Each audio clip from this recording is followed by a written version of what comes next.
welcome to our show, Multicultural Skills for Counselors. It's a very special show, a new series that we're beginning. And my name is Tim Burns. I'm a global training specialist and a former certified Berlitz International Language and Culture instructor. I also have an MBA in international business. And joining me today is Jana Petroulis. Thank you for being with us, Jana. It's a pleasure to be here. Now let me tell you about Jana's background. She's an adjunct faculty member here at Cuyahoga Community College, an instructor in Hungarian language, culture, and civilization. She's traveled internationally. She's also studied French, German. She has a master's degree in counseling from Cleveland State University, as well as a bachelor's degree from Cleveland State in communications, now intercultural communications, and anthropology. This is one of her areas of expertise, and this accounts for her multicultural background, but she has other areas of expertise as well. She's an expert in career education. She is also expertise in the area of women in transition.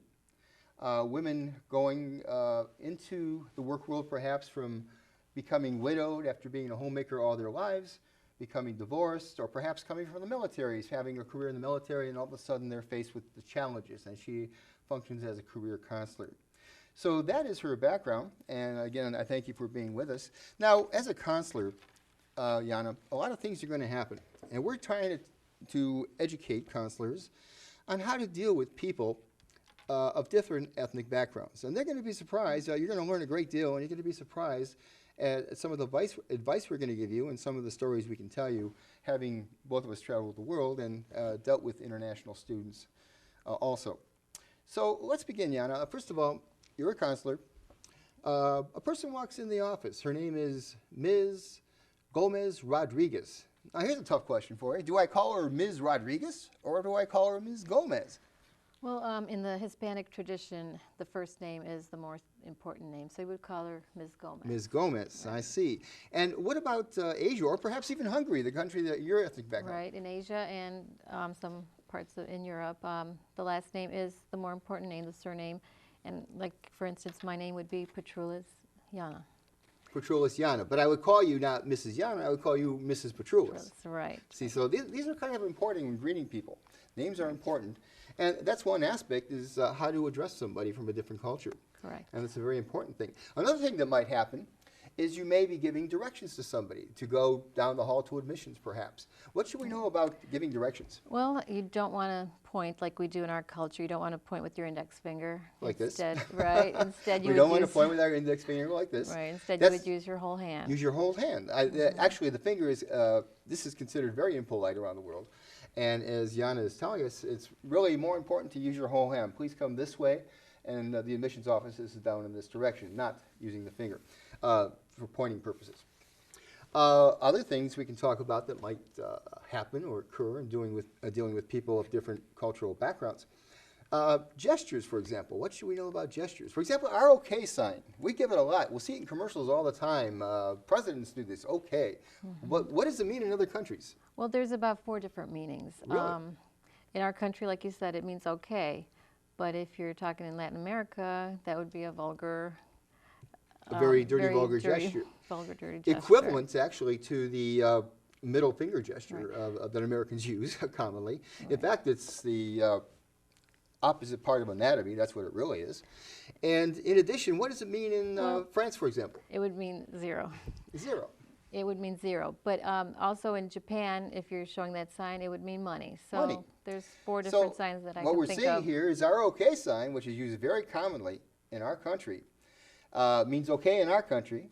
A dirty, vulgar gesture in Latin America, many countries of Latin America. In France, it means something's worthless or a 0. If that bottle of wine's a piece of junk, 0. And in France, it means money. Actually, it means coins. In Japan. In Japan. Yeah. That's very interesting. Okay, so these are some of the things that we need to be aware of when dealing with people from different cultural backgrounds. Now, let's go through some, let me ask you this question, I'm sorry. How many countries are there in the world? Tim, there's over 200 countries. Over 200 countries in the world? Now, I'm just curious, out of those 200 countries, outside of the United States and Canada, how many actually speak English as a first language? As a first language, only 5%. Only 5%. Yes. Therefore, 95% of the world does not speak English as a first language. Correct. course, we're counting New Zealand and Great Britain and countries such as this, Australia. Australia. So that's really interesting. So people, when they're speaking English to us, are doing us a favor because we don't learn their languages at all. Well, we really don't go out of our way to master their language. That's correct. And they're really doing us a favor. Yet we're very impolite to many people. I've known people to say to someone speaking broken English to them, learn English or go back home. Very insulting things. But they're really speaking their second language, maybe third language, and we can barely speak one. Right, and that reminds me of, I'm not sure if our audience heard, but if you know 3 languages, then you know what it is. Let me tell you, that's a good one. I know where Jana's going with this. What do you call a person that speaks 3 languages? Trilingual. What do you call a person that speaks 2 languages? Bilingual. Jana, what do you call a person that speaks 1 language? An American. An American, that's right. So, and that is a joke in the international community. It's amazing that we, Americans, who are actually of all different nationalities and ethnic backgrounds, refuse to learn languages. We want everyone to speak English to us, which is a shame. Because once you learn a foreign language, you get into their way of thinking, you get into their mind and how they perceive reality, and you can even get become a very close friend to someone if you can even try to speak their language. But we refuse to master languages for some reason. Well, now things are changing. There are 6,000 languages, and that includes dialects. Oh, that's right, so 6,000 there are language a and lot of dialects. So what do we languages. mean by a dialect? It's a variation on the English language. For or example, any in language. England, or in France, they study English, or they study what? Well, in Europe, they study the English language. Yeah, or they have the choice of studying American, and that's our dialect. So they have actually a choice of using our language and our accent and our words versus the British words. And that's kind of interesting. So we don't really speak English, we speak American around the world. We don't realize that. And you have other dialects as well. You have High German, Low German. You have French from France versus French Canadian. Many different possibilities.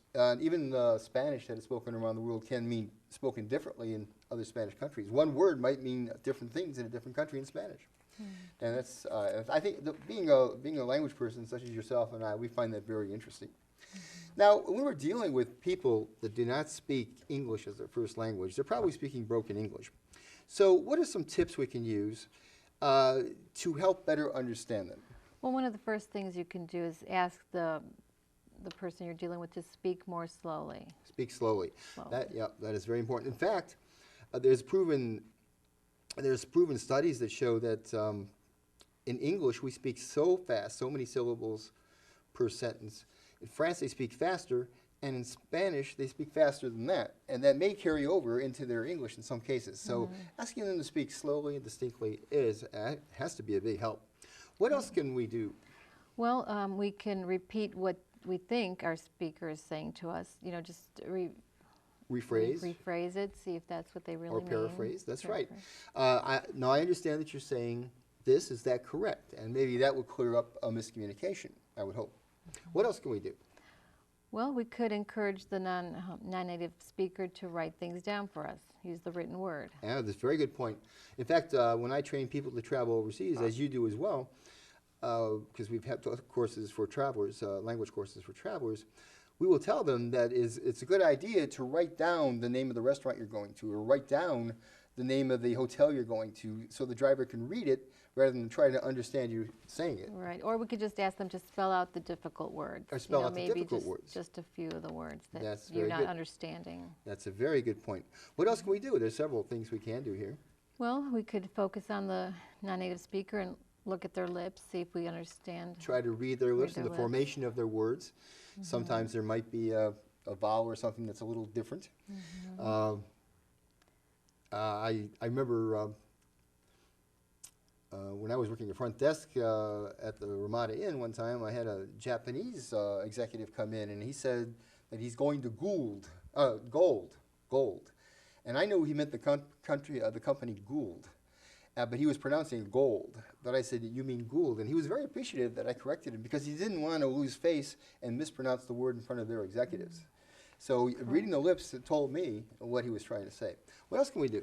Well, we don't want to interrupt the speaker. We should give them enough time to communicate their thoughts. Yes. And one bad habit Americans have is we like to try to finish other people's sentences. Nothing worse than saying something and someone's trying to put the answers in for you. So we need to, as you say, don't interrupt the speaker, give them enough time in which to communicate. Please continue. Well, we could listen to all that the speaker has to say before assuming you don't understand what is being said. Yes, I've seen that at Marriott. When I worked at Marriott, very often I had to evaluate the tapes of our reservation sales specialists, and very often they would assume they knew what they were going to say before they said it, but they were incorrect. And you really have to listen to all that they have to say and don't assume anything. What else should we talk about? Well, it's important to observe their body language, their nonverbal communication. And how much of body language is nonverbal communication? I would say about 86% is 86%. nonverbal. So really, the tone of our voice, our gestures, when they grimace, yeah, and or they're grimaces, upset or about something, exactly. but they're saying something else. They're saying something. Right, they talk. So not always words are not the clear indication of what's going on. And I should point out that body language, nonverbal communication, there was something I wanted to mention about this. I just met a lady who was from Germany here at Tri-C. I was just talking to her. She's a German-born, and she works here. And her boss was approaching her, and she put out her hands like this to the boss to say stop. The boss instead hugged her, thinking she wanted a hug, and she felt very uncomfortable. She just told me that. And then a lady who knew her came over and said, "Why are you hugging your boss? You shouldn't be hugging your boss." And all she was trying to do was say, "Stop, boss, I need to talk to you." So she said, "Maybe I should have done this instead." But right. There's a perfect example. And this lady's been here for a long time, but that was totally misunderstood, the body language, the nonverbal communication. We should also mention other things about gestures. I have to go back to gestures. There are so many amazing things. For example, Jan had just told us that the OK sign is a very dirty, vulgar gesture in many countries of Latin America. But in England, keep this in mind, in England, this is the victory sign. In England, this is our middle finger gesture. This is what they use. And I just verified that the other day. I saw a movie from England, and the person did this to the other person, and they immediately blocked it out. So it had to be the obscene gesture. And I thought that was interesting because I know there was a president one time driving in a car, and he's going in the window of the car like this. Instead of V for victory, he was actually giving the British constituents out there who were aligned on the road, he was actually giving them the vulgar gesture. The other problem, this is really funny, is if you go to England and you want to order 2 beers, you say, "I want 2 beers." Okay, now you're giving them the obscene gesture again. Now, what's that all about? Well, get this. In the United States, when we count on our fingers, we count 1, 2, 3, 4, thumb 5. But in most places in the rest of the world, they start with the thumb. 1, 2, 3, 4, 5. So this would really be 2 in England, right there. Right. But again, you could be insulting somebody without even knowing it. I just find those to be fascinating gestures. Please continue. Well, we should always remember to listen and to try to understand them. I mean, they will appreciate if we just try to understand what they're trying to communicate to us. That's a very good point. And what else? Well, we have to be aware of the positive response to a negative question. So. Be aware of a positive response to a negative question. You know, a lot of cultures, especially the Asian culture, will say yes, yes, yes, but it doesn't mean yes. It means like, I see what you're talking about, or maybe something to that effect. Or they agree. Yeah, so you really have to understand if they really agree with you, or they understand, or they're just trying to save face by saying yes. They might be just polite. They're being polite. What else should we know? Beware of a qualified yes in response to the question, do you understand? So Jana, tell me this. We talked about eye contact just now. What should we know about direct eye contact? Well, Americans like direct eye contact, and I think also the Europeans, they feel like if you don't have direct eye contact, you're being a little sneaky. Sneaky or sleazy, perhaps, even like you're lying. Right, so I think we should encourage direct eye contact. Okay, but we're going to find that Asians and Hispanics usually look away for a while. They come back, they'll look at you, they'll look away. They'll come back, they'll look at you. So and we have to understand they're not being sneaky. but this is how they're brought up and trained to deal with people. Right. So, I mean, you have to accept the way the Asians would Yeah, be. in fact, looking and away. it might help if you, as a counselor, look away once in a while and make them feel a little more comfortable. One real good example of where we like direct eye contact is very important when you're going for a job interview. If you're going for a job interview, you must shake hands and look the person directly in the eyes. If you go this way, right away, it looks shaky, it looks something's wrong, why can't this person look me in the eye? So realistically, in America, we really do appreciate that direct eye contact, tell me like it is, but in other cultures, it's more important to look away, not intimidate. In fact, they find our eye contact intimidating to some extent. Is that correct? Correct. Yes, That's correct. I agree. And what else can we do? Well, we could share the responsibility of poor communications. We could tell them that we are trying and we're sorry if we're not understanding them completely. Yes. So- And we share the responsibility. Right. We don't make them feel it's all their fault that the communication's not being met. You can say, I'm having difficulty myself. I really love your language, but I'm having difficulty understanding certain words. You share the responsibility. That is very, very good and very important information. So these were tips for speaking with a non-native English speaker who thinks they probably speak English well. Now here's an example. This is going to be, you're going to find this rather interesting. Around the world, there are signs posted everywhere around the world. And people write in signs in the English language, which is a foreign language, what they need to say. And they probably think they're doing a great job. But here's an example of some signs we found around the world. For example, outside a Hong Kong tailor shop, it says, ladies may have a fit upstairs. Okay, and Yana? In Bangkok, a dry cleaner sign said, drop your trousers here for best results. Okay. Outside a Paris dress shop, it said, dresses for street walking. And in Zurich, a hotel sign said, because of the impropriety of entertaining guests of the opposite sex in the bedroom, it is suggested that the lobby be used for this purpose. Okay. In an advertisement by a Hong Kong dentist, it said, teeth extracted by the latest Methodists. And in Rome, a laundry sign said, ladies, leave your clothes here and spend the afternoon having a good time. Okay, and one last one. In the Czech Republic, at a tourist agency, the sign said, take one of our horse-driven city tours. We guarantee no miscarriages. So as you can see, they may think that they are communicating, but in fact, there's a lot of error comical error here for miscommunication. Now let's take a look at techniques for better intercultural communication. What are the things that we can do to, if we're talking to a person from a different culture, to better communicate? Well, Tim, we definitely want to speak slowly and distinctly. That's very important, slowly and distinctly. Yes, indeed. Nothing worse than speaking fast at a mile a minute and they can't understand the words you're saying. What else can we do? Well, we don't want to shout. We want to keep our voice kind of in an even keel. Yeah, that's a very important point. There's been so many Americans that go overseas, travel overseas, and they say, do you speak English? Do you speak English? They think if they say it louder, they're going to be understood, which is totally impossible. And it's probably intimidating to the person they're speaking with. So shouting doesn't help. What else can we do?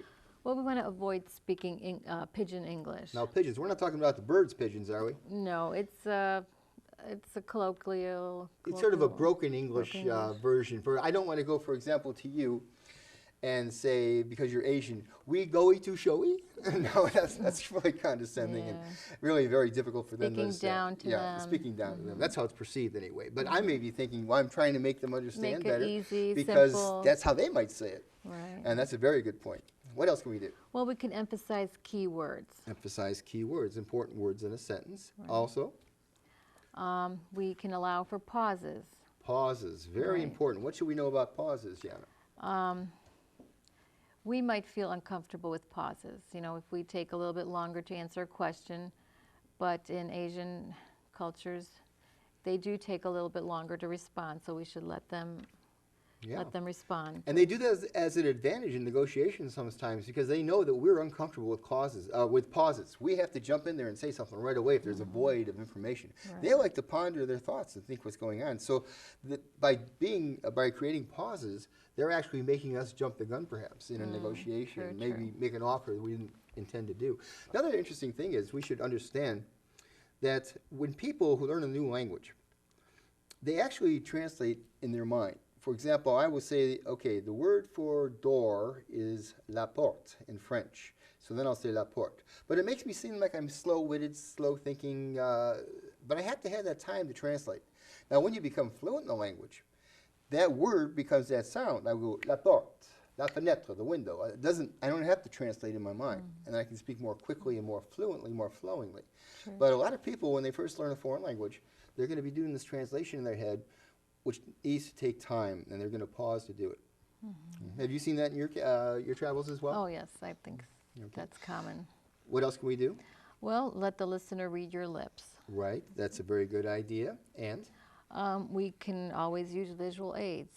That's right. Something that's in our surroundings. We Right, could point to it. whatever we need. Perhaps we can, or like I said before, we can actually write a word down perhaps, or draw a picture of what we're talking about if necessary. I mean, sometimes you have to do these things to be understood or to communicate. What else can we do? Well, again, be aware of the tone of your voice. Right, the tone of your voice is a big part of body language. Well, it is verbal, but still, it's a very important part. You also have to watch about hyperbole. In some countries, for example, they call, for example, in Iran, they enjoy to say that we're the great Satan, but that's just their way of saying we're really bad people. But we go, oh my God, we're the great Satan, that's terrible. But they like to overemphasize with their tone and their picture, but we don't understand that. Please continue. Well, again, using appropriate gestures that might mean you don't want to maybe have the sole of your foot showing. Oh, yes. That's very important. Sometimes we sit back and we'll put our foot on our leg and have our sole of our foot pointing at somebody. This, in Arabic countries, is a horrendous insult. And because that's the lowest portion of the body, it's the dirtiest portion of the body. That's why when they pulled down Saddam Hussein's statue, all these kids and people were running and hitting him with their shoes. I couldn't understand why they're hitting it with their shoes. Or we also saw a situation where somebody threw a shoe at President Bush. We don't, as Americans, realize that was 10 times the insult that we think it was, because of the fact that, again, that was the shoe, the dirtiest part of the body, the sole. On the other extreme, it's kind of interesting. If you go to Thailand, you do not touch a person on the top of the head. Correct. Because that is the beginning, the base of their soul. And that is more sensitive than if you grab them between their legs, perhaps. So in a casual setting, or when you're counseling a student and you walk in the room, you don't want to touch the top of their head. By all means. Or even if it's a child, you might say, hi, Johnny, how are you? That is a major insult.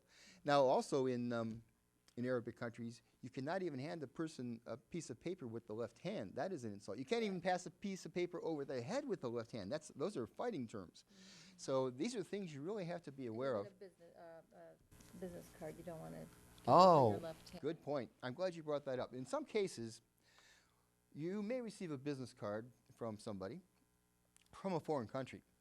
We should explain that the business card is very, very important. It's actually equal to their college diploma, their college degree.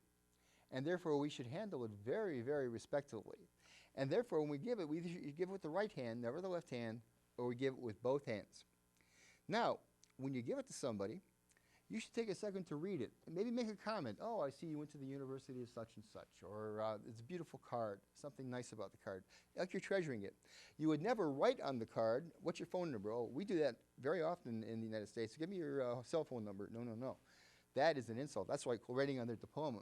And finally, we don't put the card in our hip pocket and sit on it. And that also is an insult. Well, we want to put it in our top pocket and treat it and treasure it. What's the next thing we should consider, Yana? Well, we should definitely use familiar words, especially if they're new to the English language. That's true. That's very true. And the English language is constantly evolving. There's always new things coming in. But we have to be careful. They may not know those new words. Right. And we definitely want to avoid slang or jargon because of that. Oh, my. Yes. There's a case for you. We often say, give me a ballpark figure. Or we say, gee, he punted in that meeting. That means nothing to them. They probably don't know anything about football. And they may get confused. They're totally confused. They're saying, what did he say? What did he just say? And we do that very often. We'll use sports terms very often in our conversations. Also, it should mention also that in other countries, it's interesting. In France, for example, we often say, we say when somebody slaps you in the face, I see stars. But what they say is, I see 36 candles. Now, where they came up with 36, I have no idea. And you'll even see that in cartoons. When someone gets whacked in our cartoon, they're going to see a little bubble with 36 candles in that cartoon. Other funny things, in America, we say, like father, like son. In Germany, they say, the apple doesn't fall far from the tree. In France, we say, it's Greek to me. They say it's Chinese to me.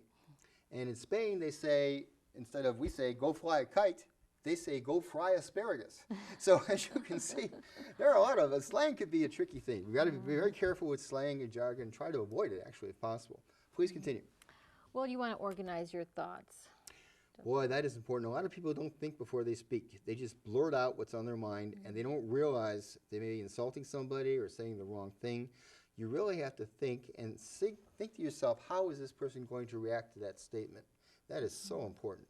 Please continue. Well, and I think it's all right for us to repeat and to recap what we want to get across frequently. To make sure it's understood, to paraphrase. That is very, very important.